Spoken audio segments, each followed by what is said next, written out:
Kai Soto hindi mapigilan, walang nagawa ang dalawang barakong import ng Nagasaki.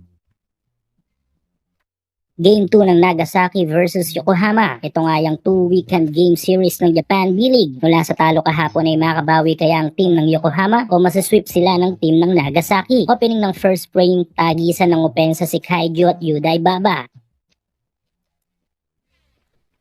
Isang magandang pasa mula kay Kai patungo naman dito kay Oliver. Medyo malamig pa ang Kai at Yuki tandem. Malaking factor ang presensya ni Kai sa ilalim upang malimitahan si Evans at Baba.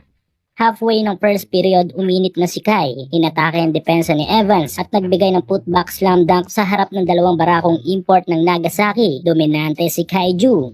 Under 4 minutes, na foul trouble si Kai nang supalpalen si Yuday Baba. Bahagyang sumabit ang kamay ni Kai dahilan upang ipahinga muna ito sa game. But still, malaki pa rin ang lamang ng Yokohama.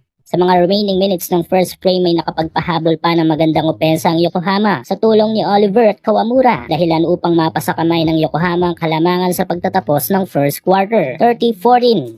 8 minutes ng second period nang ipasok sa game si Kai. Ngunit tila punterya ng Nagasaki na mag-foul out si Kai Soto sa game. Third personal foul para kay Kai under 7 minutes. Papipilitang ilabas muna sa laro ang ating pambato.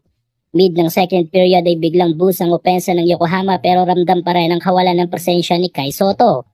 Sa mga last seconds ng second frame ay lumiyab ang opensa ni Yuday Baba kung saan ay nakatunaw ito ng 5 puntos sa kanyang back-to-back basket. Ngunit mananatili pa rin sa Yokohama ang kalamangan sa pagtatapos ng second quarter.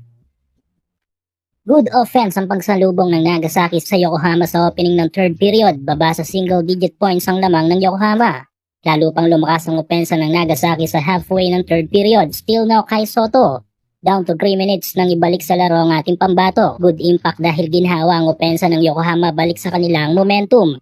Under 2 minutes sinubukan ng barakong import ng Nagasaki ang depensa ni Kai. Ngunit hindi ito magtatagumpay. Last seconds ng third frame, Kaiju using size advantage inside the paint. And 1, tagumpay ang 3-point play na yan ni Kai. Dahil dito ay mananatili sa Yokohama ang kalamangan end of third quarter. Last at final quarter, hindi maganda ang bagsak dito ni Kai pero good thing dahil walang injury ito na natamo at pinagpaglang ito ng ating pambato. 8 minutes mark Kaiju inatake ang depensa ni Evans, hindi pumasok ang dunk attempt pero may foul.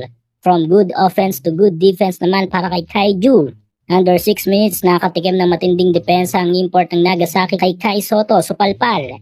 Kai at Kawamura connection, alley-oop dunk na magana ang lamang ng Yokohama. Sa mga last minutes ng fourth quarter ay inilabas na sa game si Kai. Na-maintain nito ang kanyang 3 fouls at naipanalo ang laro sa final score na 102-69. Kai Soto 13 points, 6 rebounds and 2 blocks.